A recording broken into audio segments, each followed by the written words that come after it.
respect that these guys deserve because Mike Conley doesn't go crazy. He has class, and he just plays the game. But I'm not going to let them treat us that way. I know Pop's got pedigree, and I'm a young rookie, but they're not going to rook us. That's unacceptable. That was unprofessional. My guys dug in that game and earned the right to be in that game, and they did not even give us a chance. All right, thank you. Take that for data. Hello, NBA fans. Welcome to the Up and Under. We are your host, Zach Henderson. Alongside me, we got Sancho Perez. Speak out, boy.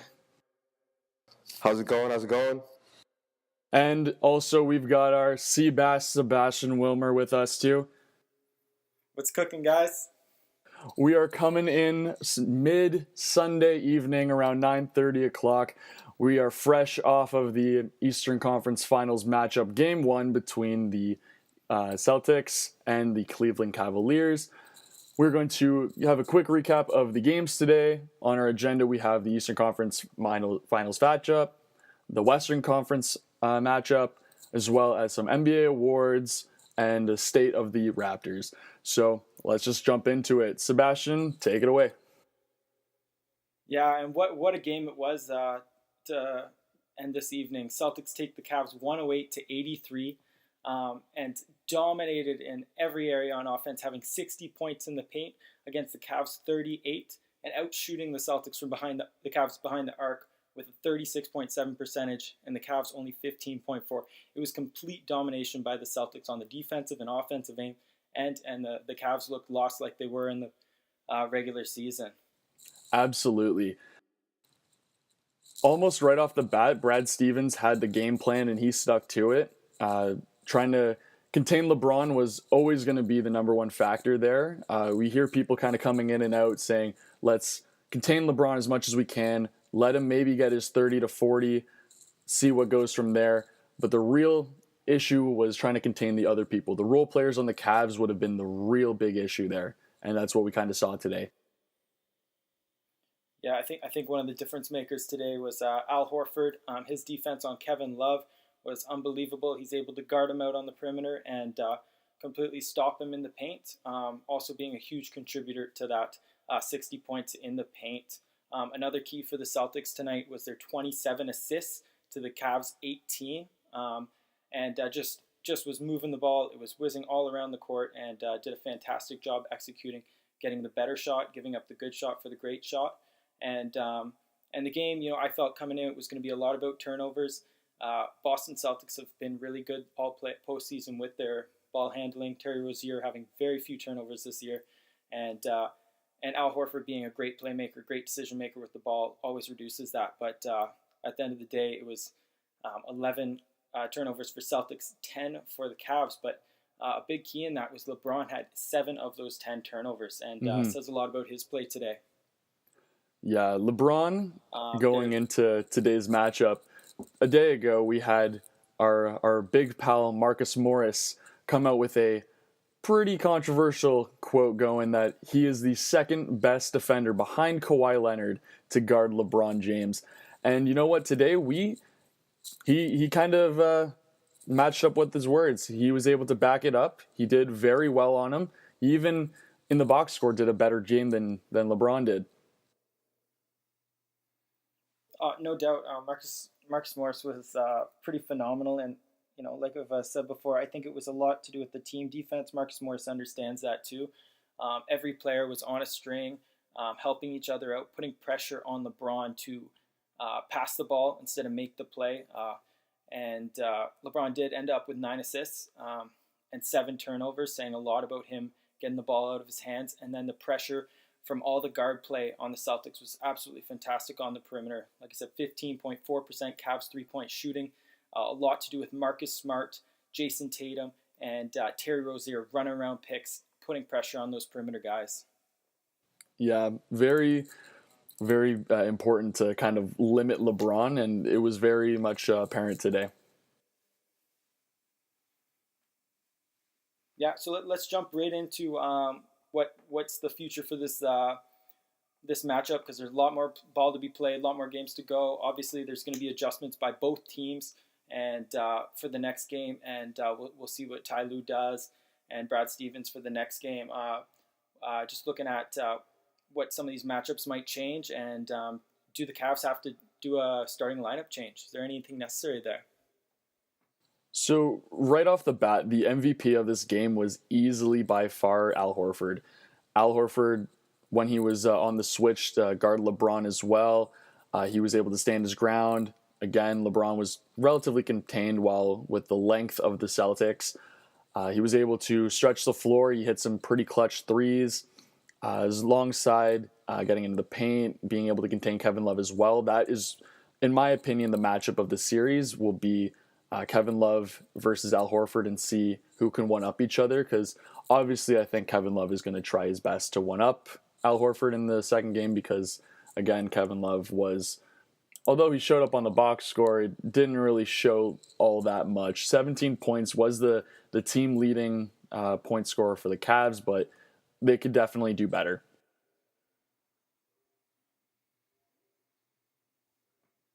Yeah, Al Horford was doing a phenomenal job, both on defense and offense. Offensively, Kevin Love had no business guarding him in the post. Too big, too strong. Some points going under the basket, getting the basket, letting the rim protect his shot, and just dropping it in. He was all over the place, knocking down threes, faking, driving, kicking. He was a huge part of their playmaking. Their second highest assist leader next to Terry Rozier, who had a pretty slow offensive game. I think he only had 8 points in the game, but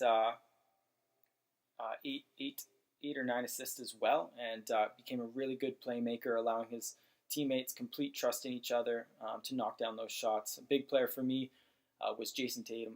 Offensively, he was hitting daggers. Didn't look like a rookie out there, making step back threes, taking to the rack, making great plays out of the double team, kicking it out to Al Horford, and some great play by the young guys on the Celtics. Absolutely no fear by this team, and that's going to be a big part of this series, keeping that confidence and going forward with that fight that they showed today.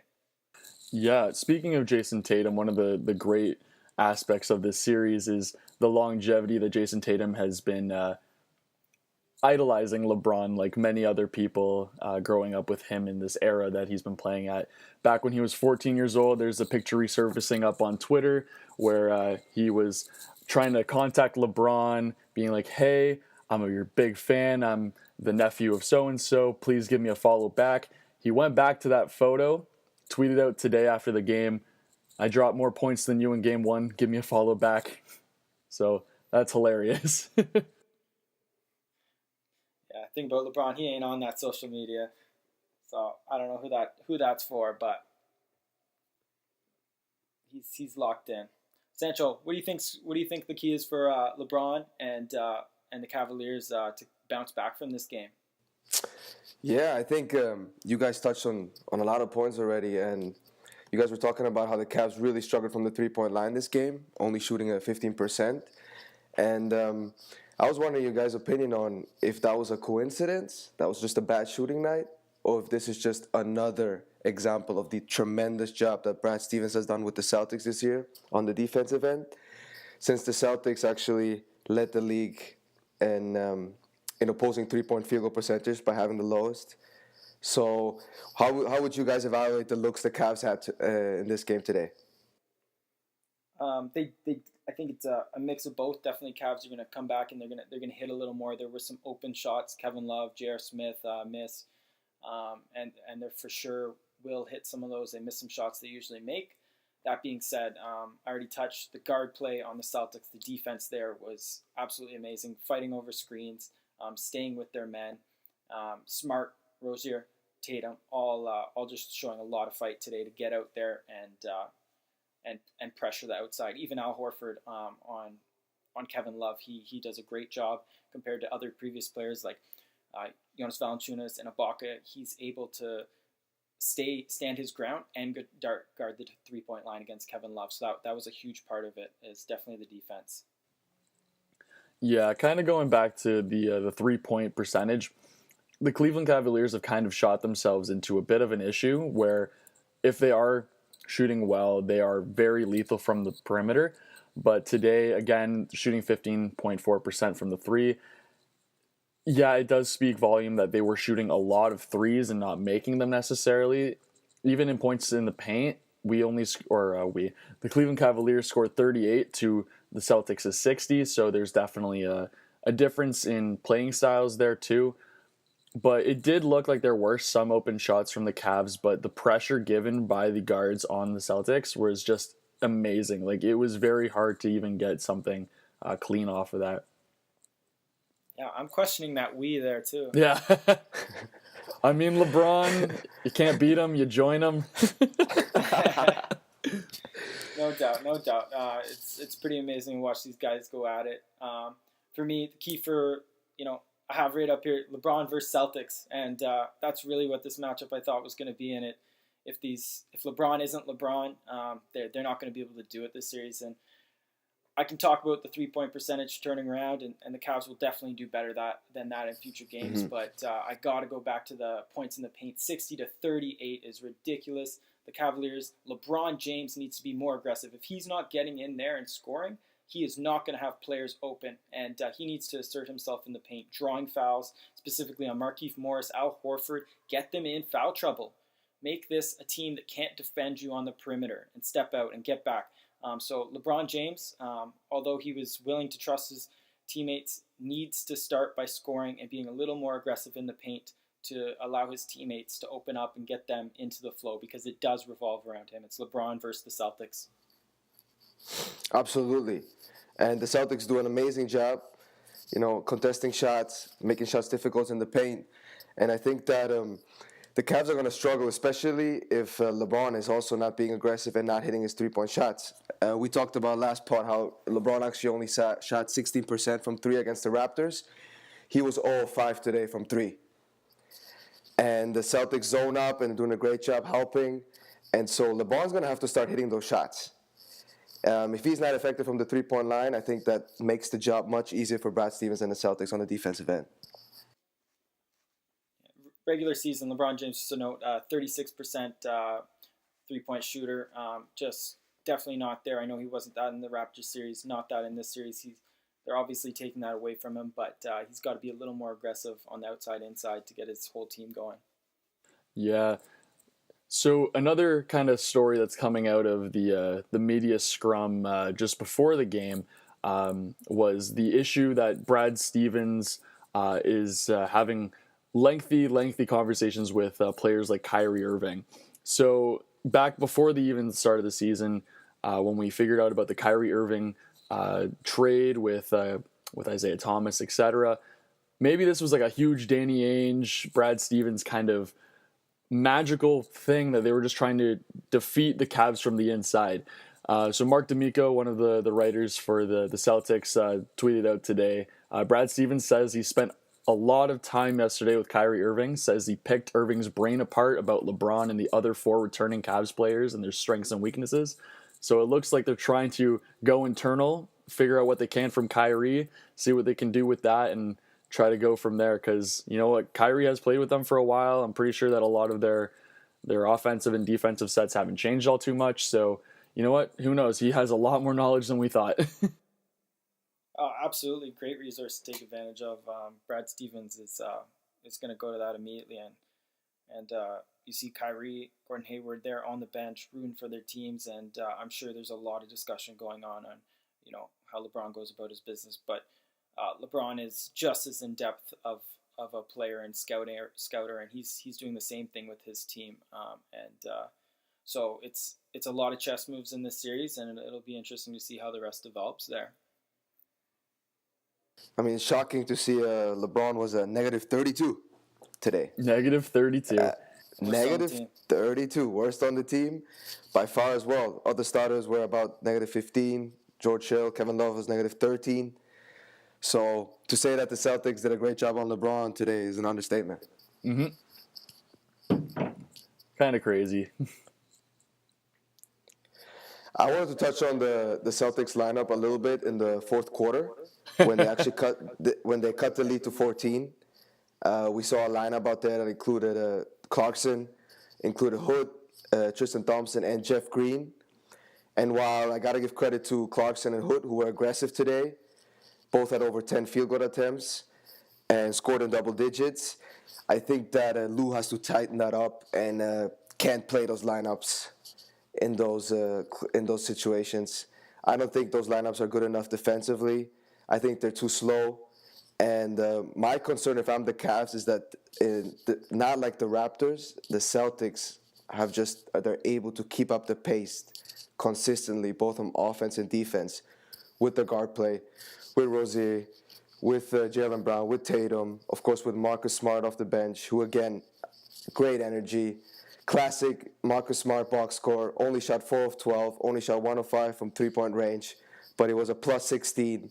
And again, just amazing defensive plays, hustle plays that got the crowd involved. The crowd was amazing today.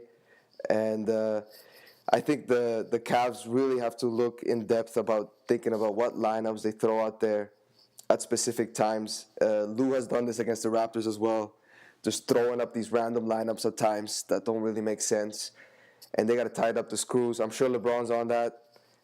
They'll talk and they'll figure it out. But I think pace is a big key in this series. Mm-hmm. Agreed. Do you think that the Cavs might even have this mindset that, hey, a lot of these guys that are playing us right now are a lot of second-year players, some rookies, that they don't really have a name for themselves already? Do you think that they're kind of going in, taking this series for granted, thinking that they just have a walk in the park to the finals? Because there's a lot of second-round players in Semi Ojeleye and Abdel Nader and Yabusele. Like, there's a lot of guys like Brown and Jaylen Brown, Rozier, and Tatum. Like, this is a team of, at the beginning of the season, we would say are very high prospects. We don't really know what their ceiling is yet, but to LeBron and them, do you think that they can just walk through them? I don't think so. And the only reason I'm scared quote unquote, for the Celtics is that I've seen this movie before. We've seen the Cavs sweep an opponent in the round and then they'll have a week off like it was this time again. They had a full week off and then come out rusty, coming out looking like they didn't really have a game plan for the opposition, even though they had 7 days to plan for it. And then the next day the next game you have them looking completely different. And we can talk about Clarkson, we can talk about Hood, but we know LeBron has mentioned this. He wants his guys out there when it matters. His guys, Kyle Korver, J.R. Smith, Tristan Thompson, the guys who've been with him through the finals runs. And I think these guys are going to prepare. They're going to be ready. And Brad Stevens said it after the game that they're going to have to play even much better to win Game 2, and I agree. As good as the Celtics were today, they got to step it up another notch because I would be surprised to see them shooting this badly again from three and just looking so disoriented on both ends of the floor. Agreed. Okay, so what are the predictions for the rest of the series? Who you guys got here? So prior to this, we put our predictions down, so there was no sort of interference from the game that we saw today. So before the game, I put down that I have Cavs in 6, but also Sebastian pointed out, hey, what if the Celtics beat them by 20? And to that answer, I said Celtics in 5. So you know what? Because of what happened today, Celtics in 5, baby, let's go. Wow. Hey, you can't ignore the data. I mean, you got to stay relevant here. And like I said before we put it down, Celtics in 6 for me. I'm going to stay with that, but it's not going to be easy. They're gonna have to fight and be scrappy like they have been this game and continue it for the rest of the series. Yeah, I had Cavs in 6, and obviously this game was impressive. And I would change if I could. I would change it to 7. Not gonna lie. And I would still take the Cavs in 7. I will never bet against LeBron James in a Game 7. Oh, agreed. Exactly my thought. So there's also another thing coming out of this game in the media scrum afterwards. LeBron was asked how he feels about this game, if he feels any pressure, if he feels scared kind of thing. And we've seen this a couple years ago back in 2015 or it was either 2015 or 2014 when the Raptors and the Cavs were tied 2-2 in the series. I asked him if he was nervous, and he said no. Again, that was already 4 games in. This is only game 1. Do you think he might have poked the bear a little bit? Do you think this might have been premature? He says he's not nervous whatsoever. Same old movie. I've seen this movie before, which is why I think they're going to be ready. But, I mean, Stevens is amazing, and we talked about how he prepared with Kyrie and other stuff like that. He'll be ready. It's an amazing matchup, but to expect that the Cavs will come out again like this in Game 2 would be a really bad idea by the Celtics. So, in the end, Celtics won a game at home. There's this saying that the series doesn't start till a home team loses a game. I agree with that. To some extent, of course, it was a blowout, but they won. They protected home court, and Cavs have another chance to steal home court in Game 2, and that's how they should attack the next game. Yeah, lots of basketball to be played, and I have no doubt that LeBron James is going to bounce back at the very least, and they're going to knock down some more of these shots. But he's going to see the film, see where he can get in there and do his thing, and I think it's going to be pretty obvious to him, and he's going to bounce back big time in the next game. Yeah, I wanted to touch upon. Sorry, Zach. Go right ahead. Interesting stat-wise, talking about the Celtics, we're talking about home court advantage. The Celtics is almost night and day between their performances at home and away in these playoffs. And they're 8-0 at home. They're 1-4 on the road, and they average 110 points at home, while they only average 94.6 on the road. And that is a factor that I think should be considered. Obviously, Zach touched upon, young players. Obviously, those are the players that feed off the crowd. They feel more comfortable shooting in their own gym. And that's why I'm still sticking with the Cavs in 6. I think it has really shown that these young players, these role players from the Celtics, perform much better when they're more comfortable at home than on the road. Mm-hmm. Yeah, even just seeing Terry Rozier play in Boston, it's almost an out of body experience. He plays so much better when he plays in the Garden. So you know what? Who knows? Yeah. Maybe the home court advantage is real in this series, especially that the Celtics do have Game 7 in the Garden if it does come down to that. Huge advantage. So I guess we're moving western now. We're going to be talking about the Western Conference Finals against the Golden State Warriors and a team that was perceived to be built to beat them, the Houston Rockets. Let's discuss that. Let's do it. What are you guys' prediction for the series? Well, right off the bat, I'm looking at depths of team. Obviously, I think Houston at least has a deeper lineup, a lot of players that could be good or bad. It's going to allow Mike D'Antoni to have some options to throw at a Gerald Green, a Joe Johnson, and do some matchups. But I think Golden State has this series. I'm saying Golden State Warriors in 5. And for my keys, even without the home court, I think Houston, their keys, they need to take care of their home, obviously, right off the bat. And they really need to protect the ball between Harden and CP3. But I'll just start with the prediction there. Golden State Warriors in 5. I'm pretty high on that. Great prediction. See, I'm going to go a little bit different, a little bit riskier, and I'm going to say I got the Houston Rockets in 7.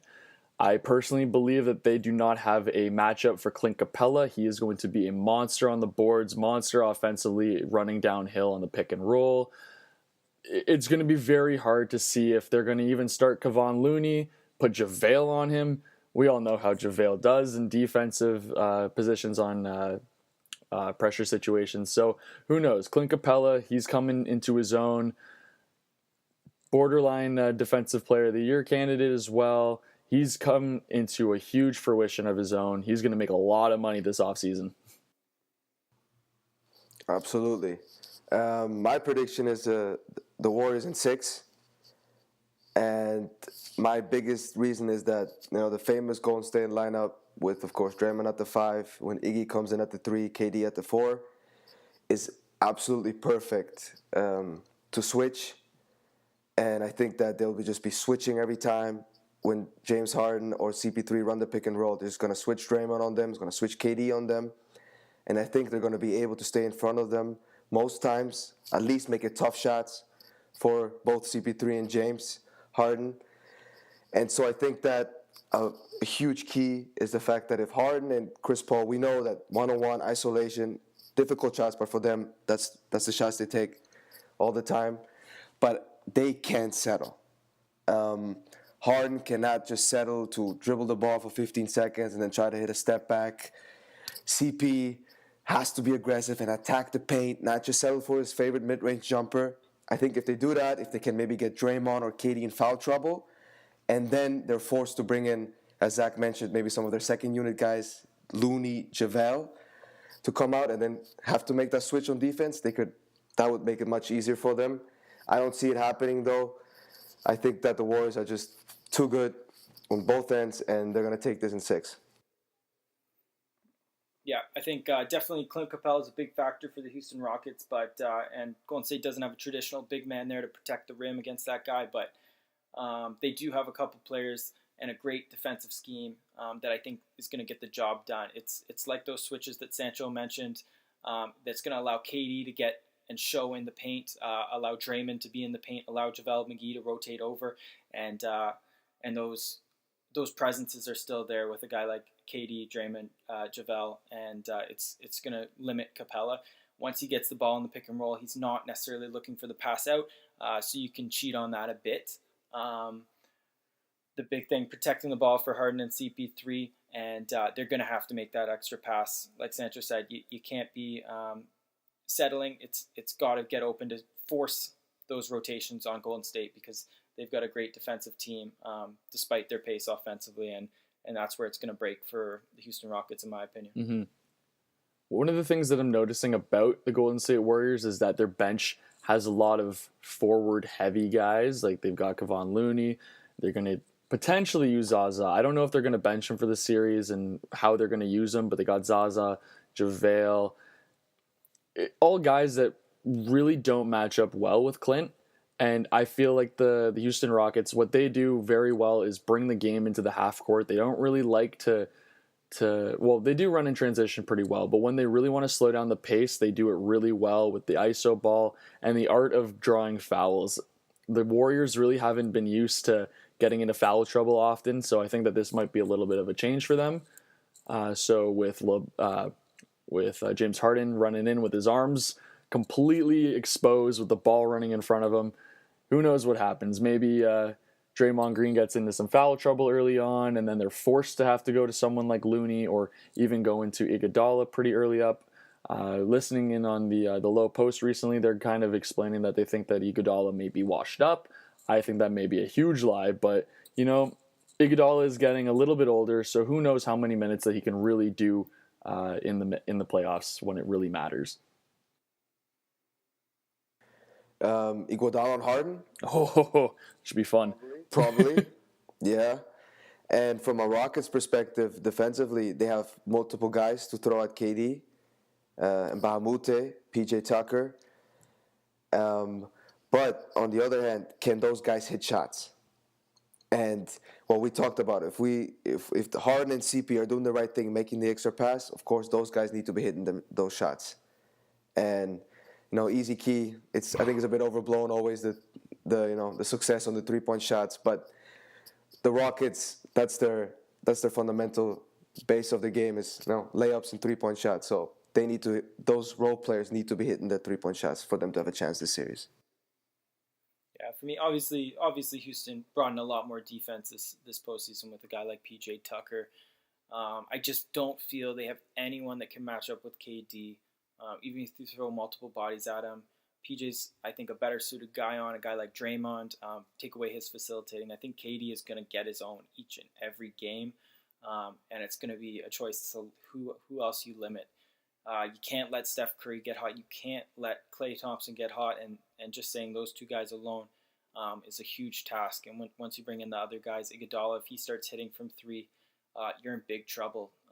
And so it's going to be a huge defensive task for the Rockets to take care of Golden State Warriors. And like I said, I think it starts on offense. you can't be turning the ball over, and you need to be getting back in transition because these Golden State Warriors will pick you apart. Yeah, one of the things that I'm trying to look at right now is Luke Mbamute. He's coming back from an injury right now. He doesn't shoot all that great from the 3-point line. So do you think that the Warriors may approach him as they would, say, an Andre Roberson? Would they just leave him out in the corner, see what he can do? Uh, if he makes that shot, that is a good shot for them defensively. Get the ball out of the main role players' hands, like Chris Paul and James Harden. Do you think that they'll just settle for Mbamute shot or a PJ Tucker shot, and those are the ones that they want to have instead of the main two getting them? I think that's a possibility. They may decide to show and trap Harden and Chris Paul at times to get the ball out of their hands and then force the role players to make a decision. But again, this is the big difference about this Rockets team is that, get the ball out of James Harden, but on the other side, you got Chris Paul. And so the pace is going to be fascinating this series because the Rockets, as Zach mentioned, they can really, really slow it down with their ISO, with Harden and CP. But if they're getting stops and they're not taking advantage of running out and having those shooters in each corner, I think they're missing out. It's almost a death trap, though, if you want to run with the Warriors, isn't it? Because once you start running up and down, then they do the same thing, and then Steph just, does his thing. Steph does Steph things and kills you. Exactly. Those deadly, quick 10-0, 12-0 runs that the Warriors always seem to have in them. But I think that the Rockets should just try to really play their game. I would be disappointed if the Rockets come out game one and, almost overthink it and try to just do anything to stop the Warriors instead of just, let's just play our game. Let's just shoot. 50% of our shots are threes. Let's just do that. Let's just play our game. Because, that's what Darren Morey been talking and tweeting about all year. That this is the team, that this system is the way to beat the Warriors. So let's see it. I hope that we see it. Yeah, as for leaving Mbamute open, other role players, I think that Golden State is going to come in and play it face value off the bat, play defense on everyone, and you're going to do your regular defensive rotations if there's a problem there. I know Steve Kerr will make an adjustment there, and they will double team and trap. But like Sancho said, you got to have a guy like Chris Paul who not only is very capable of doing a fake and making that extra pass, getting a guy wide open look and beating that rotation, but now also a great off-ball player, feeling very confident with his shooting, mid-range, three-point shooting, and he's going to be left open. You can't allow that to happen if you're the Golden State Warriors. Yeah, agreed. Even too, matchups wise too, Steph Curry is going to have a lot of fun with Chris Paul barking in his ear all series. So who knows? Maybe that gets to him a little bit. Chris Paul is eager out of his mind to win a championship. So maybe this is the squad to finally take down this so-called greatest team ever built, eh? I'm expecting CP3 to get his ankles broken at least once. At least once. It's for sure happening. I'm sorry. Chris Paul, these guys have got to fight through these screens. Mm-hmm. Absolutely. And Golden State's going to push that ball, set up Steph, and these guys are going to exert a lot of energy on defense, especially the guards. I don't know if CP3 is just quick enough. He's going to have to go over every screen, and then you can't let – it's just Steph Curry's just too much to take care of. And I think between him and KD, you don't have a chance. They're pretty tough to guard. Yeah, maybe I'm just running high off of that Game 5 win where Chris Paul just went bazonkers and kind of just took over everything, dropping, 30-something, almost 40 points. But I will say that in the previous games that we did see with Chris Paul, he would get frustrated really early in the game with some of the calls that the referees are making and then let it fester for a big chunk of time. So if the Warriors really want to get to them, just really piss him off with fouls, piss him off with no calls, and see where it goes from there because he's a very emotional player. He still got that Clippers DNA in him a little bit. He got that from Doc Rivers and Blake Griffin. the constant complaints. But fascinating series. It's what we wanted in the West. So a lot of people consider it to be the finals the real finals. Excuse me. It very well could be. Yeah, if it wasn't for the It's gonna be conferences.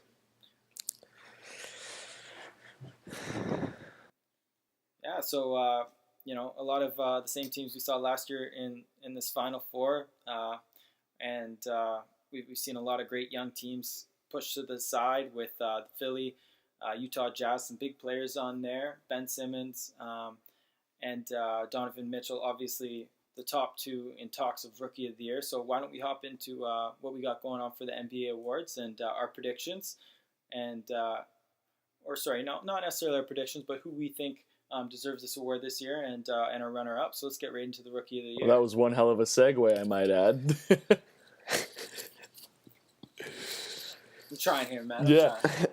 But yeah, the Rookie of the Year, a very controversial kind of debate right now. Of course, if we were to include the playoffs, I would say hands down 100% it'd be Donovan Mitchell. The way that he carried the Utah Jazz through the playoffs, especially when Rubio went down, he tried his best.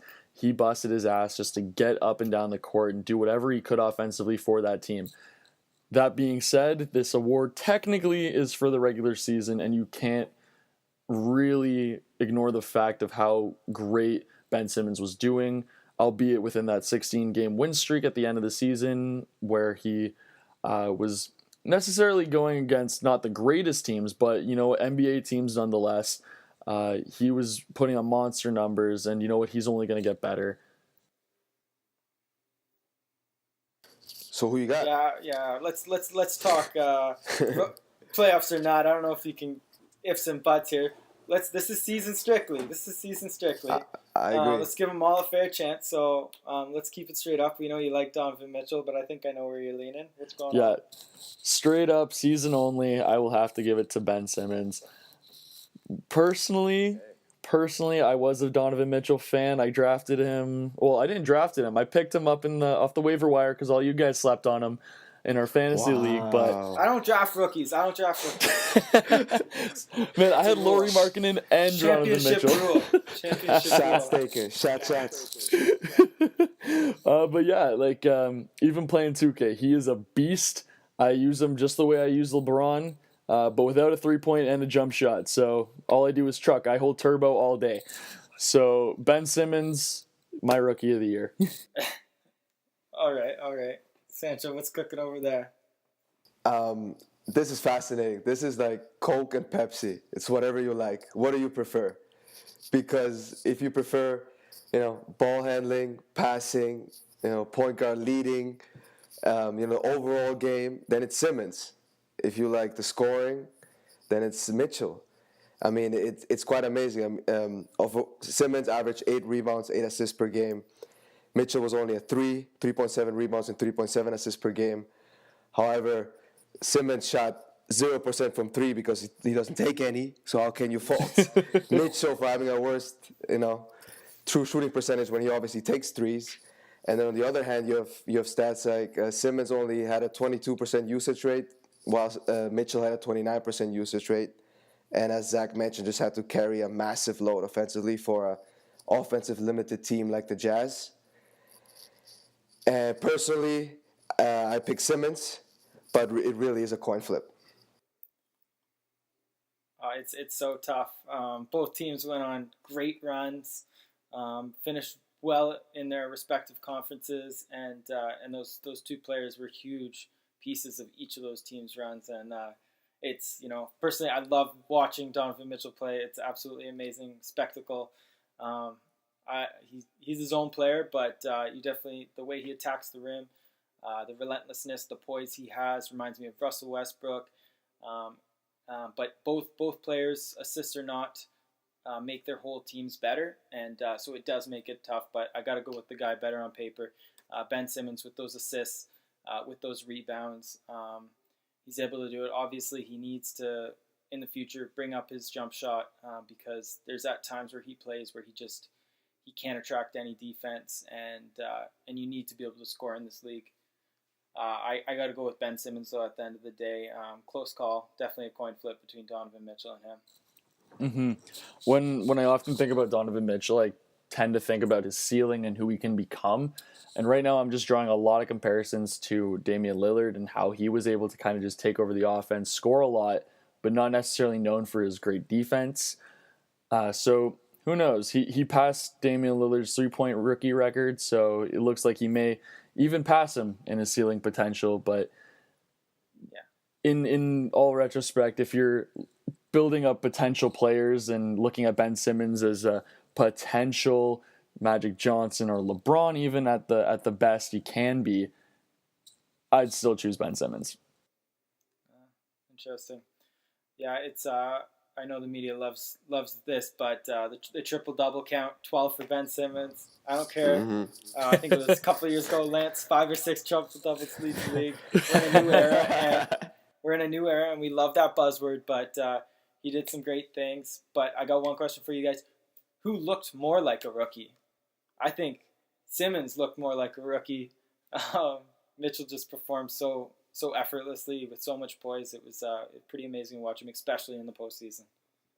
Yeah, it was definitely hard to remember half the time that, oh, Donovan's a rookie. Oh, Ben Simmons is a rookie. But Ben eventually kind of did hit that rookie wall around midway through the season. It wasn't really until Joel Embiid kind of got himself injured and with his facial fracture that he really was able to kind of take over and bust out of that slump. With Donovan Mitchell, it kind of appeared that his rookie wall kind of hit in the playoffs when everyone was kind of figuring him out and trying to plan defenses around him. So I would say, yeah, Ben Simmons looked more like a rookie this year. I think an impressive stat nugget to end the Rookie of the Year discussion is Mitchell's clutch usage this year was 44% compared to Simmons' 19%, which shows how much they relied on Mitchell on offense, the Jazz, and in clutch moments. So I think that's Mitchell kind of grew up during the regular season faster because he had to take on this heavy load. And then I think Simmons, it kind of showed in the playoffs that he wasn't really used to it. The spotlight on him, 2 minutes to go, 2-point game. Simmons has the ball. People were expecting him to score. People were expecting him to do something, and he just wasn't really ready for it. But yeah, got to give it to Simmons. I'm sticking with Simmons.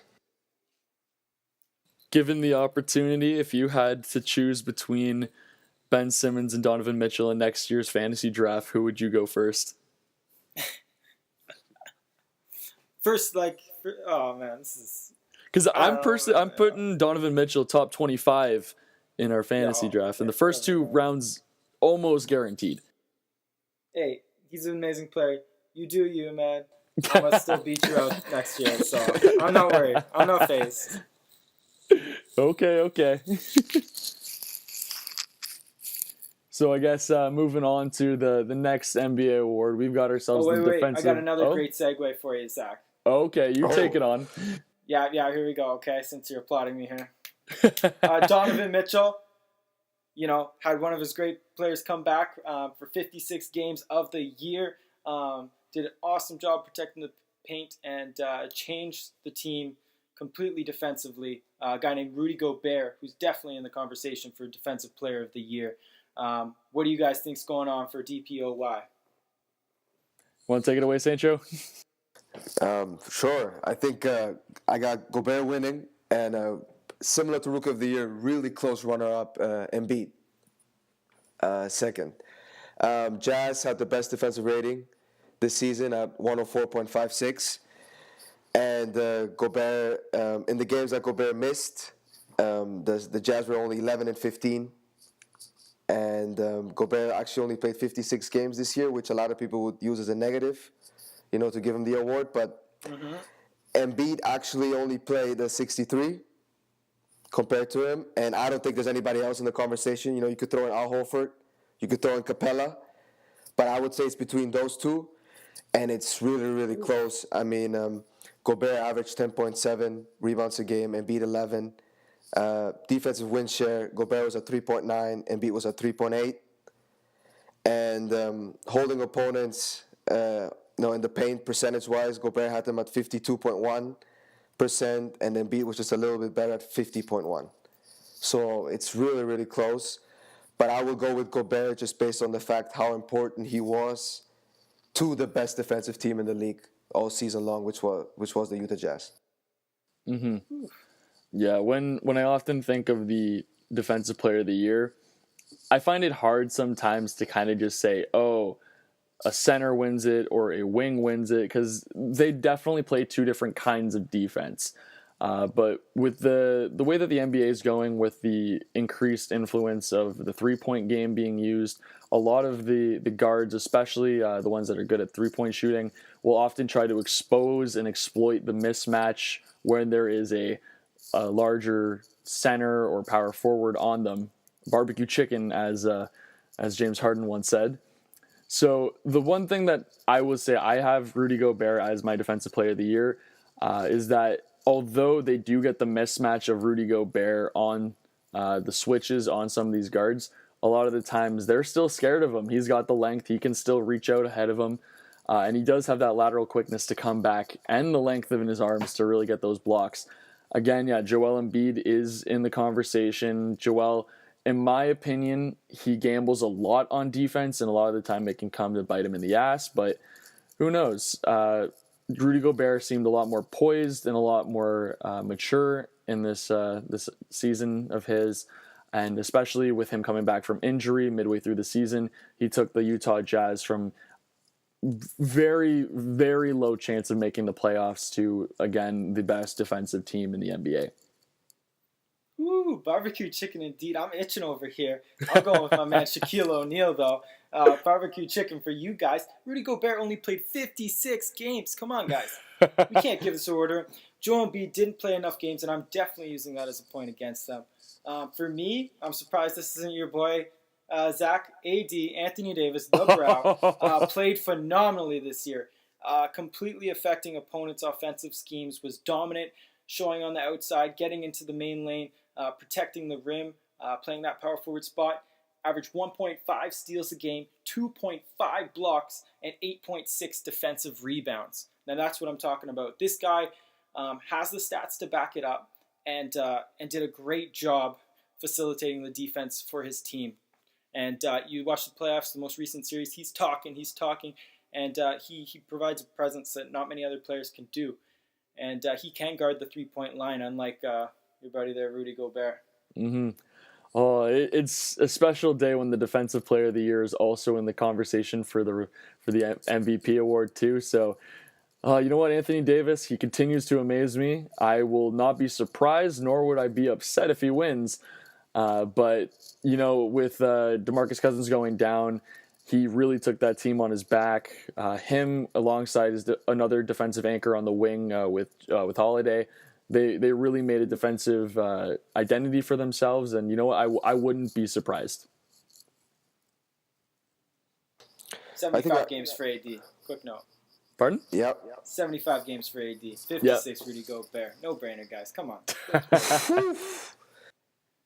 For me, I do think that the magnitude of the amount of games that Rudy Gobert did play, 50-something games, but the sheer amount of how he on the court affected the defense plays a huge role. Yeah, I get it. You probably wouldn't give it to a rookie if he played 50-something odd games to win Rookie of the Year, like what we saw with Embiid last year, or whatever year it was, 2 years ago. But who knows? Anything is possible. Kevin Garnett. In AD's defense, him playing at the 5 made it much more impactful on defense. He was asked to guard a lot of 4s in the perimeter, with obviously Boogie Cousins playing the 5. So once Cousins went out, he was more around the rim. He was able to get more rebounds. He was able to be, impact the game more in the paint, more like a Gobert, so to speak. But I still have to stick with Rudy, especially considering that he has over 5 defensive win shares. He's at 5.14, which is impressive. But again, Seb has a great point. Obviously, only 56 games. It's not as big as a sample size. Yeah. Although it is very refreshing having the Defensive Player of the Year debate not be so cluttered with the likes of Draymond Green or Kawhi Leonard, as we know so well in the past years. Yeah, it's definitely something. It gives the opportunity for another great individual to win this award. So I'm proud for whoever wins this one. Excuse me, guys. My bad. I messed up there. I'm talking about his on and off the floor on defenses rating. Gobert, 5.14. Not his win Okay. shares. Okay. Get those the Thanks for the logistics. correction. We need that reliability. Now, I mentioned his defensive win shares earlier. I'll actually. We got you, listeners. We got you. You'll be prepared. Exactly. Call If us you out. guys- We'll fix it for you guys. If you guys want to go into the next award, I'm going to just look quickly at Anthony Davis' defensive win share, just so we have it. Okay. Yeah, Okay. Cool. Yeah. Right. You got another so next- segue here, Seabass? I don't have anything super spectacular, but oh man, I meant to cue the song. Ooh, Oh. 6 man. Who we got Two here? girls and they 6 man get of the year. along like a Lou will. Man, like, is this really a debate? Like, is there really Yeah. anybody else that we can give this 6-man award to? Like, Lou Williams has been playing like a starter ever since he comes off the bench. Like, it's been insane. He, like, leads the Clippers in win shares, I'm assuming? Like, All-star snub. oh, exactly. Giant all-star snub. Paul George thought he was snubbed. Just you wait. Let me read off Lou's stats for you. 22.5 points a game, 5.3 assists, 2.5 rebounds, and only started 19 games. I know that's something that can be used against you, but that's pretty low compared to guys like Eric Gordon, who started 30, and Will Barton, who had 40 games started. So Lou, for me, is the man. All-star snub, and definitely the 6th man of the year. My runner-up, definitely Fred VanVleet, doing a great, impactful job as the general on the bench mob and facilitating that great Raptors run in the season. Speaking of Fred VanVleet, there was that little kind of campaign that the Raptors were going for the 6 men, with the whole bench mob as the representing 6-man award winners.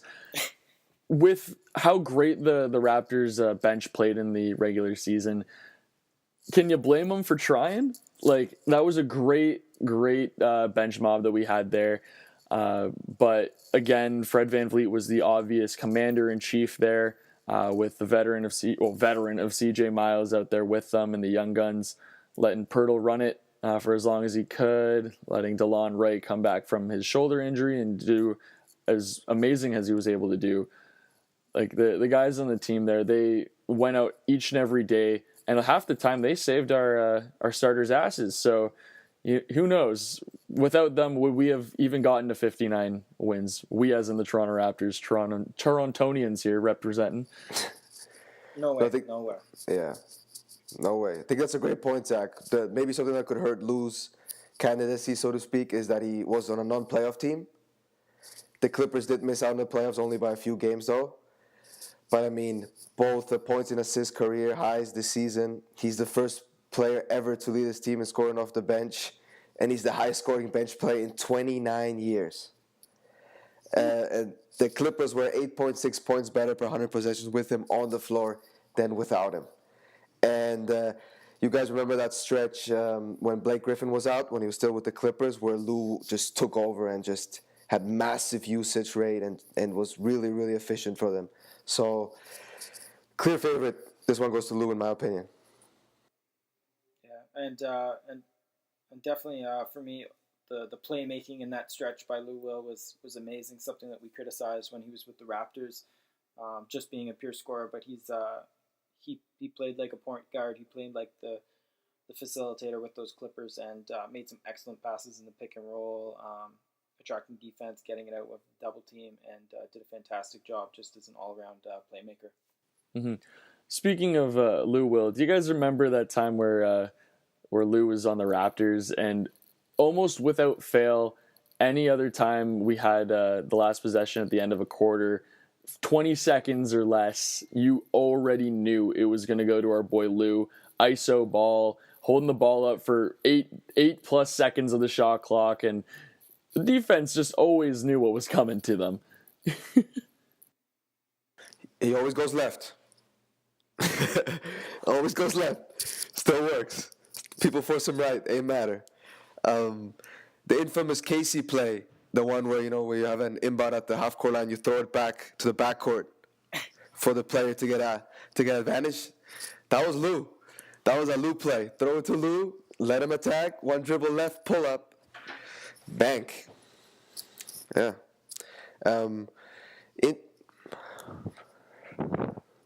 No, I was going to say interesting that he re-signed with the Clippers ahead of time. Obviously this summer, not a lot of teams have a lot of salary cap space, so maybe he thought he couldn't get a lot of money that way, or he just likes LA. But I mean, he could have really, really made some money this summer if a team was willing to consider him a starter, consider him a scorer. But looks like he's satisfied with his role with the Clippers.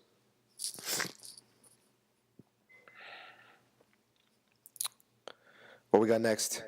Which one should we tackle next? I guess another quick segue. Just as the sixth man was kind of a one pony in the race, what do you guys think of the most improved player of the year award?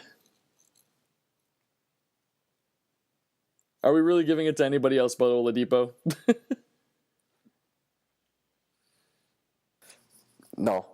I mean, Oladipo, I think if you want to throw up some, maybe get into discussion, Julius Randle, Spencer Dinwiddie, Tyreek Evans, maybe. I don't think Tyreek played enough games with that weird shutdown at the end of the season with the Grizzlies tanking. But the only guy I could really make a case for would be Julius Randle, who not only showed progression on the court but also off the court. When he was benched early in the season, Walton decided to bench him. He didn't really, instead of moaning and complaining, he actually performed well off the bench. And then Walton realized that he had to put him back in the starting lineup, and the Lakers actually finished fairly strong this season. And he's just a beast offensively. He has a lot of defensive holds because of his size. It's tough to play him at the 5, but offensively, the way he attacks the basket off the dribble, his quickness. Relentless attacking, really good, and I think it'll be very interesting to see what the Lakers do with Randle this summer. Yeah, because Randle's he's not restricted, is he? He's a unrestricted free agent, right? I believe so. Yeah, there are a lot of avenues that they can go with him, but if the Lakers are aspiring to get a big name like LeBron or Paul George, it does seem like that would be a guy that they're willing to let go for salary cap reasons. Absolutely. Mm-hmm. But yeah, for the most improved player of the year award, I think it's kind of a runaway race with Oladipo, especially how he was able to take the Pacers, the team that a lot of people thought lost the Paul George trade, where they got Oladipo and Sabonis. Those two, in their own right, made a huge name for themselves. Oladipo loves the city. The city has brought him back, and they love him just as much.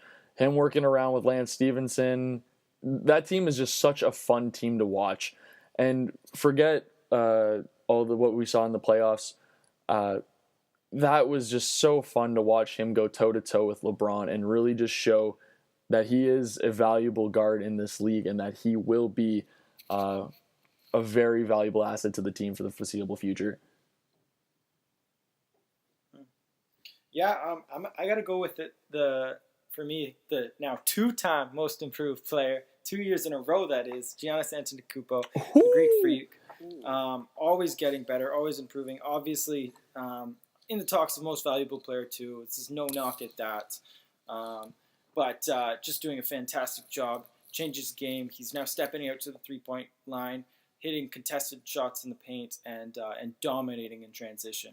Mm-hmm. He's just getting better day by day, and isn't backing down from any experience. I got to give it to the Greek Freak and his assertiveness this year. Yeah, I think the only thing that taints my opinion of Giannis winning the Most Improved Player of the Year award is that although he was doing fantastic on the field, his role players, the players around him, on paper, they should be doing phenomenally. They should be doing great defensively. They should be getting at least above 100 points a game every game. but it just wasn't there. Like Chris Middleton was easily their second best player there, but Drew Bledsoe, he should have been coming up big. Like the trade getting away, Greg Monroe should have opened up a lot more for Giannis to just kind of take over and do what he does to really spread the floor out. But I don't know. I think that the team really let him down, and by that, I think he's not going to win. I mean, if we take the award literally most improved, it's hard to argue against Oladipo when he averaged this year career highs in points, rebounds, assists, steals, which he led the league, field goal percentage, and three-point percentage, while his usage rate went up from 21.4 to 30.1% compared to last year. So, hard to argue that when you talk about most improved. He was playing against a very ball-dominant backcourt teammate, though, in Oklahoma City. I mean, exactly. Usage is going to go up. Yeah, but to his credit, usage went up, but despite it going up, his field goal percentage and his three-point percentage actually improved. So, yeah, I would give it to him. Yeah, you can almost guarantee that your usage is going to go up once you leave Russell Westbrook. Is Russell Westbrook the problem? Another podcast for that one. That could be a good one. Agreed. But I guess like another segue, just as we were saying that Giannis was a borderline MVP candidate, let's hop right into the MVP candidate and who you guys have for the coveted MVP award. What you got, Seb? It's unanimous. James Harden. 30 points, 8 assists, 5 rebounds, leading his team to the best record in the league with 65 wins and 17 losses. Did a fantastic job selecting shots, getting to the line, drawing contact, and getting all of his teammates involved. Just like last year, playing like a point guard at his shooting guard position and just doing a great job making everyone around him better and getting his own in a spectacular fashion with many highlights and getting the best record for me. Wins are a big thing in this award. Right next to him, though, I have LeBron James in second. Just not good enough with his record with 50 and 32, finishing fourth in the East. It just wasn't enough for me to get him to that number one spot. Still a remarkable effort by LeBron James to will his team with so many different roster changes and so many different lineups to do so well and average them out as he did. But I got to give it to James Harden and the Houston Rockets effort. Yeah, absolutely agree with Seb. I think it's important to mention LeBron. He has a case for sure, stats-wise as well. But the 50 wins, the Cavs only fourth seed, should be a negative in this case. And I mean, Harden was the leader of the best offensive team in the league, the Rockets. He had a usage rate of 36% compared to LeBron's 31.6, a little higher, so a bit more of a load. And I thought that the way he embraced Chris Paul joining the team and the way he made adjustments to his game in order to make Chris Paul fit, adds value. And so he's clearly the most valuable player of this season. Yeah, I remember before the season started where the debate was how are two ball-dominant players really going to coexist with each other. I remember right in the offseason, there were some videos being posted from the Drew League where both Harden and Paul were playing with each other, and I knew right off the bat this was something special. It's like they take turns, it feels like, And the big debate about Harden was when the Rockets were eliminated by the Spurs last year was that he was supposedly tired, that he was fatigued because he had to carry this much of a load. And so this year, he did a great job sharing it, and he was able to have a dominant season. I mean, he barely missed any games as well. So, I mean, he's in my opinion, he's been ripped off this award already a couple times. But we could go into that or not. But he's finished second multiple times already. So I truly hope he gets it this year. Yeah. So to answer my prediction for who I think Hey, the nobody asked MVP you. award. Yeah. Oh, okay. But you know what? I'm going to tell you a story anyways. Okay. Oh, it's story time. Yeah, story time. So Everybody gather around. Yes. So as the three of us know, I am quite the dancer, and my dancing skills have given me the opportunity to go on a venture with 300 Sport Check dollars. So on my way through Oakville, Ontario, I went to a Sport Check, and on the clearance rack, I tell you, I found a James Harden jersey for $60 freaking dollars. You know what? Sport Check shot themselves in the foot there. They could have upsold me that for 400 times the price, because that is the future MVP right there. I got a steal from Sport Check. I'm going to be wearing that jersey day in and day night until the end of the playoffs. You know he's going to win it. I know he's going to win it. Future MVP right here. Future NBA champion. Here we go. Whoa. Okay. Oh. Finals MVP too then? Oh, baby. Barbecue Way chicken. to end Barbecue story chicken. No doubt. I think this guy's had opportunities to win it before. Mainly last year, I thought he was my MVP, and we won't go too much into that. But the one knock on him in previous years has been his defense. And as a team and as an individual this season, he has improved that big time. Is it the best? Is he going to be the greatest defender? No, but he's putting up a fight out there and motivating his teammates too on defense. Averaging almost 2 steals a game. That's amazing. Turnovers, I think, are down from last year, and is playing some fantastic basketball, deservedly so. Mm-hmm. Great point. Yeah. So, this race is it's going to be pretty fun. Again, with the ESPN, the awards coming after the playoffs is a little bit of a drag, but you know what? It does give us something more to talk about. I don't think they're the OVO awards this year either. No. Who are they going to have? Kevin Hart this year? What is this? Oh, you just called it. They're gonna have Kevin Hart again, aren't they? I swear, he's into everything. Yep, all the time. Mm-hmm. He's funny. He can do it, but He's funny in I small liked doses. I like the build up to the finals with the awards being released. Mm-hmm. But whatever the platform is, we're predicting it now. We've got the answers for you guys. Listen to us. We have the answers today, not tomorrow. Hoodie non-grass. Amen to that. So moving forward, we've got the other award going to the Executive of the Year. Seb, why don't you start us off there? Yeah, straight out of the MVP teams, James Harden, some big moves for the Houston Rockets in this Western Conference Finals. This Western Conference this offseason, convincing Chris Paul to move over, bringing in guys like PJ Tucker, Joe Johnson off the waiver wire, a guy like Gerald Green coming in and contributing in that later end of the season there. Some great pickups off the waiver and some great off-season ads, and done a great job putting together a team they think will do its best against the Golden State Warriors this year. Although I don't have Daryl Morey and the Houston Rockets winning this award. Great effort by them. I've got to give it to the Boston Celtics and Danny Ainge. A complete overhaul over in Boston. Only 4 players that stayed from the last year, bringing in their own great free agents with a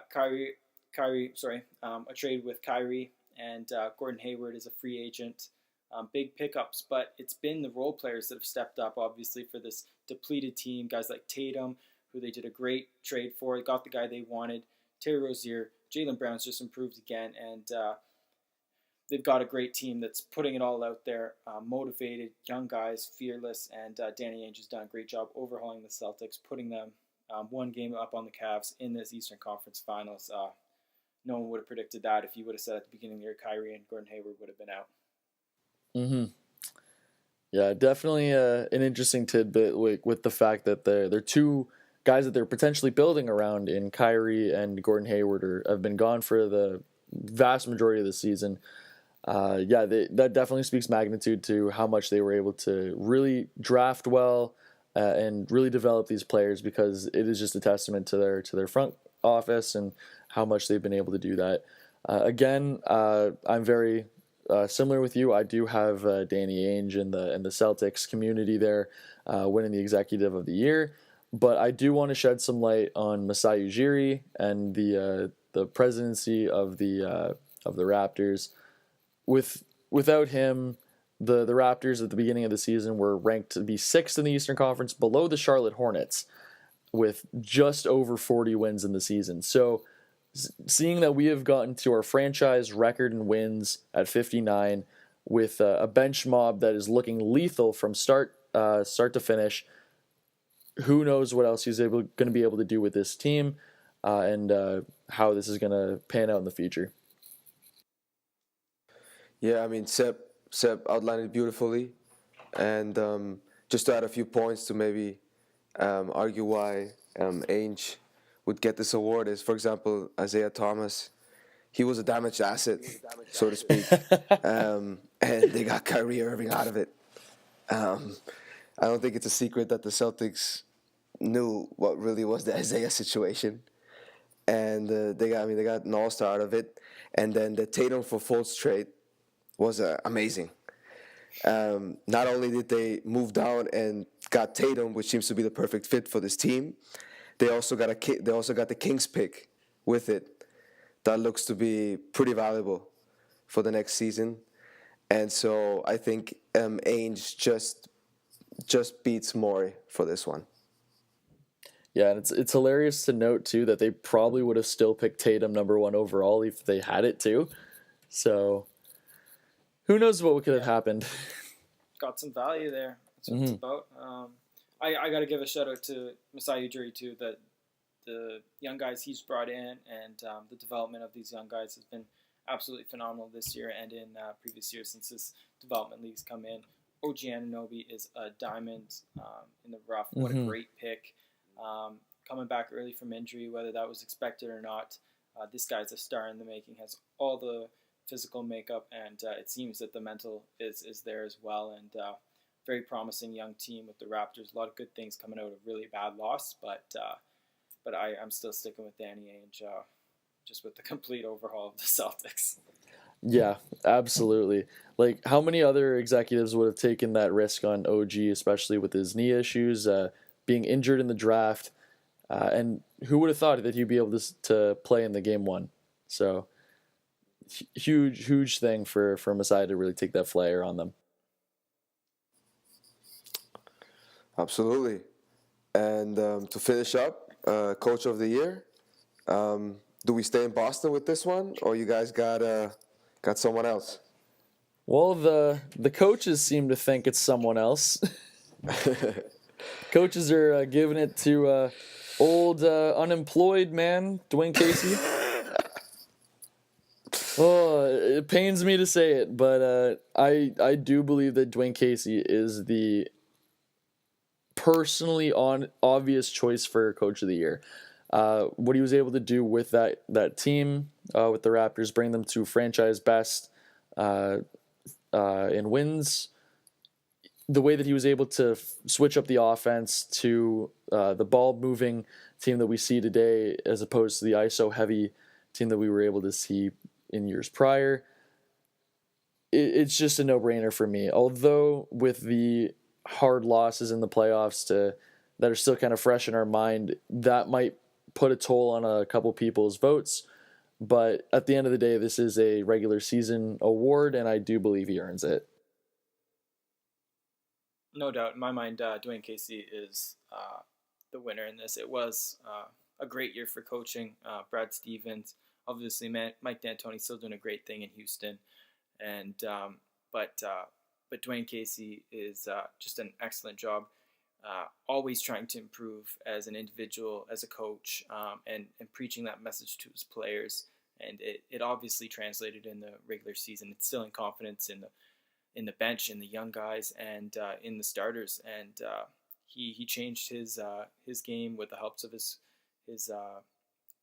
coaches around him, and instilled a great offense, equal opportunity offense with a lot more ball movement. It was an quite different Raptors team this year, and it just didn't translate to the postseason. But that's another story. Dwayne Casey is my Coach of the Year. Just like to clarify, I got tricked for this. Anyone other guys out there that are listening that might have saw that the Coach of the Year award was leaked, that is not quite correct. There are two separate Coach of the Year awards. There's one from the Basketball Association of Coaches that give it out, and they gave out just recently the one to Dwayne Casey. We still haven't heard the results on where the media and executives vote in the middle of June, my apologies, June 25th. Yeah, absolutely. I agree. Casey. And just quick shout outs to Brad Stevens for amazing job. I mean, you prepared training camp thinking you're gonna have Gordon Hayward and Kyrie Irving, and the first 5 minutes of the season, Hayward goes down, and they didn't really miss a beat all year. Still had a strong regular season. And another shout out to Quinn Snyder with the Jazz for creating that defensive system, and also for just embracing Donovan Mitchell that quickly into the season. 10, 20 games in, they noticed what they had in him, and they said, "This is our guy." And then Snyder made sure to play through him. So shout out to those two guys, but I would give it to Casey as well. Lots of notable mentions this season for coaching. You can also look to Philly with Brett Brown. Great job there, getting those young guys in order and keeping them motivated. Just it seemed like there's a lot of confidence coming from that team, and he's going to be a key part of that organization moving forward. Right. So yeah, with all the controversy surrounding this awards, let's get right back into our winner here, Dwayne Casey. We don't really need to talk about whether it was the right decision or not. I mean, obviously he is an amazing coach and an amazing person, and had no reason necessarily to lose his job, but that's the business, and you've got to change something, I think, at this point, and it happened to be him. So is there where do the Raptors go from here? Is there more moves from Masai Ujiri in personnel? Are the guys that are untouchable, or are we going to strictly just try to find a coach that's better? Because Dwayne Casey is an excellent coach, and there's a lot of excellent coaches out there, but LeBron James is a coach on the floor as well. I'll bring up a tweet I saw earlier. It's from a guy named Matt Dollinger. Okay, he's the assistant managing editor at Sports Illustrated. And he tweeted out, "Unless the Raptors hire LeBron as player coach, then they aren't going to do any better than Casey." And I mean, it's tough because there are a few very special coaches like Greg Popovich and Brad Stevens and so many other greats like Phil Jackson. But it's are we going to go searching for that and try that, or is there more moves to be done? Yeah, it is interesting to note too that the league really hasn't fired many coaches since the 2015 issue, and of course with Fizdale at the beginning of the season too. When you're thinking of guys on the market, guys to kind of fill in that spot, right now they're thinking internally with Nick Nurse, Rex Kalamia possibly, even Jerry Stackhouse, which is a cool name. But oh no, right now with the front runner kind of coming up as Mike Budenholzer, I really don't want to see Mike Budenholzer behind their bench. Yeah, I'm not a big Bud fan as well. And it's, we talk about, making jokes on Twitter, Raptors getting made fun of. Another tweet obviously was, as soon as it came out that Budenholzer was a candidate, Budenholzer was in the same spot as Casey, his Hawks team a few years back, number 1 seed. They even got to 60 wins, with that amazing starting five that included DeMar Carroll, Kyle Korver, Paul Millsap, Horford. And they got swept by LeBron and the Cavs as well. And so obviously Twitter had fun with that as well. But I think it was time to break up Lowry, DeRozan, and Casey. Even though Casey has done an amazing job getting both Kyle and DeMar to the level they're at, which is perennial all-stars, is there another coach that can maybe push different buttons to get these guys even to another level? Do they have that in them? Is that possible? So I think that's what Masai was kind of alluding to in his press conference, just to have that different voice that can maybe just, pull and grab in different directions and maybe help this team out, because I don't. We talked about last podcast a little bit as well. The Raptors are a bit stuck right now. There's really not a lot they can do in like player personnel wise, and it's always easier just to make a coaching change. So I think that's why they went with that. But I mean, it's also hard to understand why KC would fire. Excuse me, why Masai would fire KC without having a plan B in his pocket. So maybe Coach Bud is his plan B, and he's gonna go for him. Yeah. So It does kind of yeah, seem like Casey was the scapegoat to all those issues surrounding our issues beating LeBron. But who knows? Like in the playoffs, I feel like there were bigger issues than Kyle and DeMar.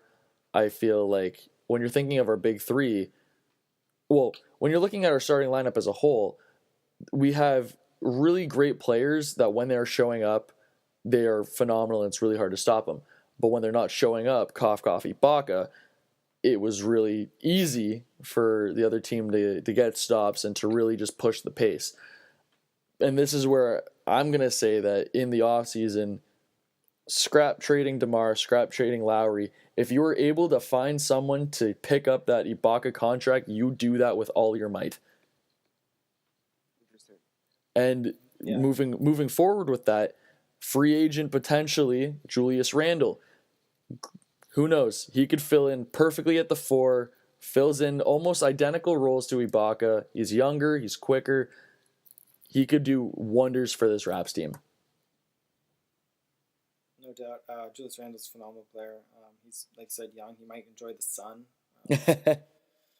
A lot of young guys, I think, are still intimidated by coming to Toronto, but there's definitely a winning culture. Especially, it's going to be tough with free agents with your coaching uncertainty. They want someone that, for free agents looking in, you're going to have to pitch them a solid plan, especially these big name guys. And if you don't have a coach that's made a name for themselves, good or great in this league, it's one more piece that those players are going to consider and those agents are going to consider when coming here.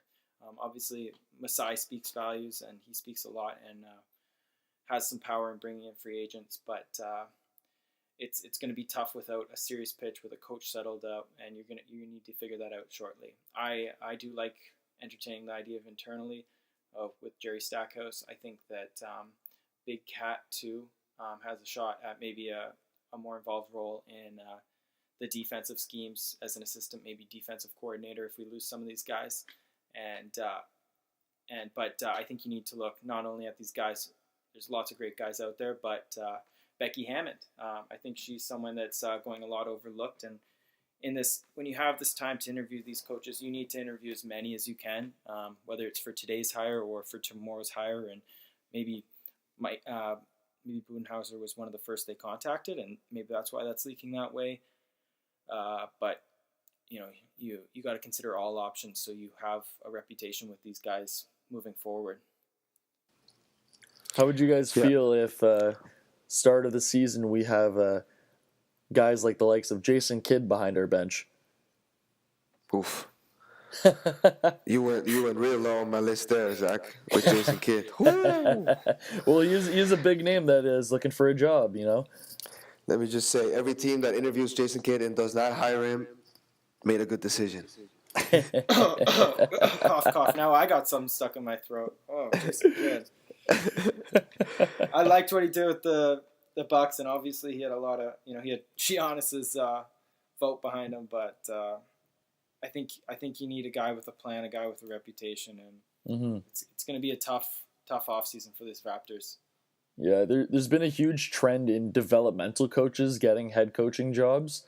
So who knows? Maybe the Raptors follow suit. But, I mean, we're not tanking. We're not really developing young guys right now. We are contending.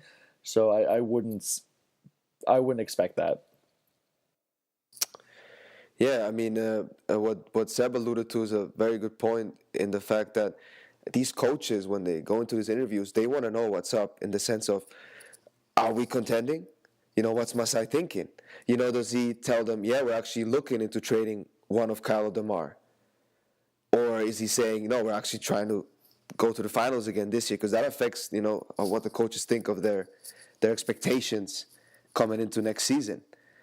And that's why there's so many question marks still around the Raptors, which makes it tough to try to find a fit.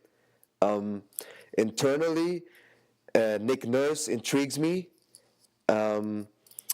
I did a bit of research on him because the fact that you see a lot of sources credit him for the offensive change, and the fact that Casey was even a bit nervous about it and didn't really incorporate it in the past years, but then this year they went all in for it.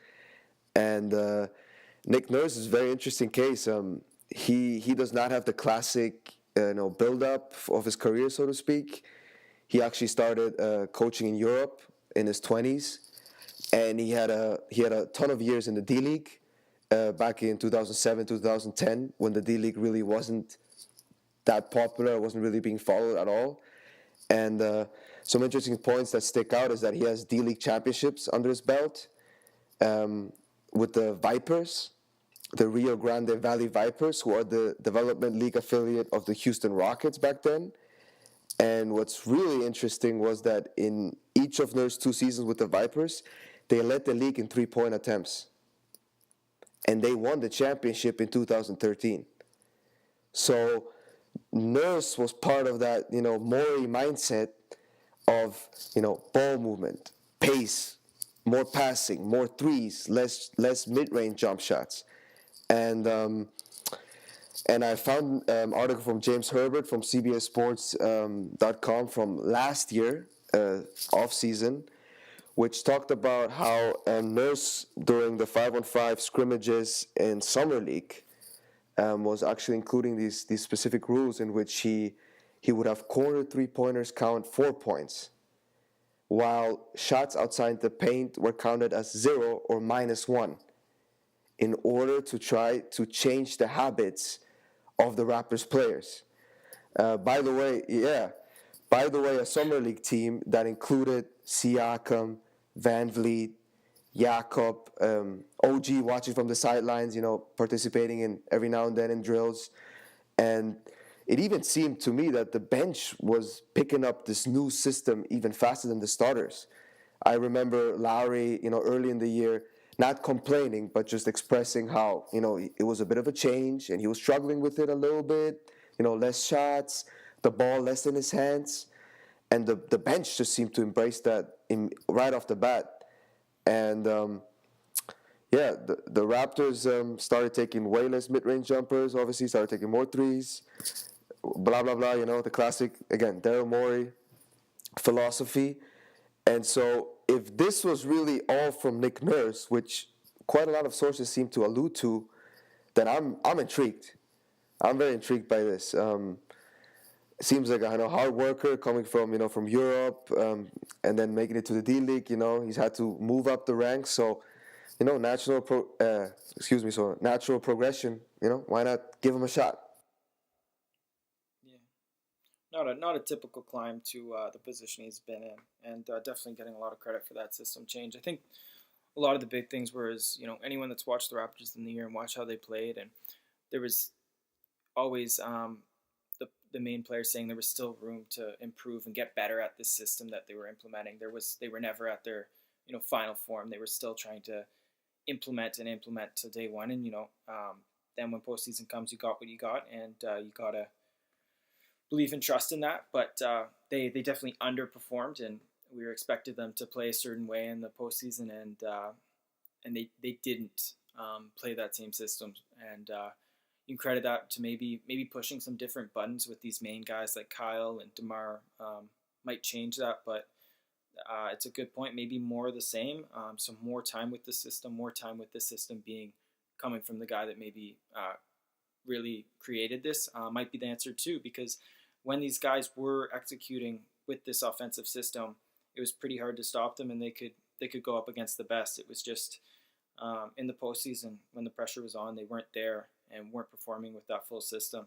I think just going to another assistant that's in the talks here, Rex Komania, a guy that has strong ties to Dwayne Casey, and part of the reason he was brought over, they coached together in Seattle, and then Rex was in OKC when they moved there, and was beside Serge Ibaka.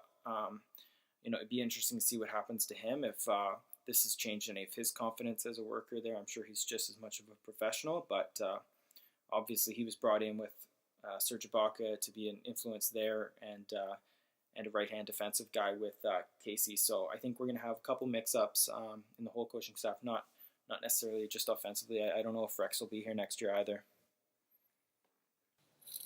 It'll definitely be a busy and active off season, to say the least. If they don't really make any moves, do you think then maybe Masai's on the hot seat? So, interesting. Masai actually did not hire Casey. It's an interesting point. When he came in, Casey was already on the contract, and he decided to keep him. So this is actually the first time Masai is picking his own coach for the Raptors, which makes a bit of impact on his status as well. This is his time. I think the eyes are on him, should be on him, and let's see who he decides to pick. Well, he picked DK's when they decided to extend him there. Mm-hmm. Yeah, he went through with that for the 3-year extension? Yeah, something like that, yeah. Yeah, so I mean, he had an opportunity, and like I said, I think he's going to have to make the most of this opportunity to talk as many guys as he can, but definitely this is going to be a telling point for Masai. I think MLSE is going to be pretty conservative and stick with this guy and give it a chance. They're not going to make any sudden moves. They're not looking to blow it up. I don't think they're about winning and trying to do something big for Toronto here, whether it be with the Leafs, the Raptors, and I think they're gonna stick with this guy and not get too crazy with anything and just make the right adjustments to keep themselves contending. Yeah. So again, there's still hope for a good future for us Raps fans. There's still hope for OG to come into fruition. There's hope for Siakam and our rest of our bench mob to really pull it through for us next year. When it comes to our big three with Lowry, DeMar, debatable Ibaka, and JV as well. This is a core that can stick through, get us at least 45 to 50 games a year. It's just all about the grind and all about waiting it out. Absolutely. But yeah, as for the up and under, this has been our hot and touchy NBA topics here on our favorite team, the Raptors, as well as some of the Eastern and Western Conference Finals matchups, and lastly the awards for the NBA, being the MVP, Defensive Player of the Year, Exec, Improved, etc., etc. Thank you from all of us here at the Up and Under. I've been Zach. Pound the rock. This is Sancho. This is Sab. Definitely got me feeling some sort of ways, especially with that hot and touchy comments. Definitely some controversial issues, but we'll move out on that note. It's getting late here, and we'll see you next time, guys. They're great. Peace out.